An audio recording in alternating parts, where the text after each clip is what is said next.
Hi everyone, my name is Maher Haddad and I'm going to be the trainer of this course. This course is an authorized and official course for OPNsense. The reason why I have made this course is because a lot of people would like to work with the OPNsense devices, but they don't know how to configure it. And they don't know also the way to be able to learn how to configure the OPNsense devices.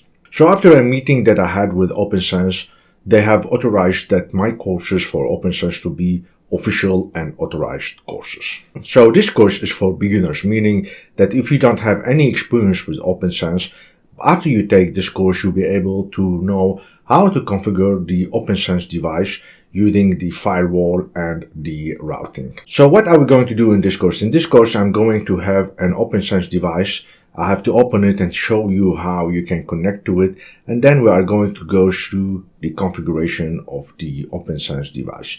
So in case you don't know how to manage or to configure the OPNsense device, so I'm going to show you that all in this course. If you want to know how to configure OPNsense and to know how to manage the OPNsense devices, so all you need to do is to just enroll in this course and let me help you to reach to your goal.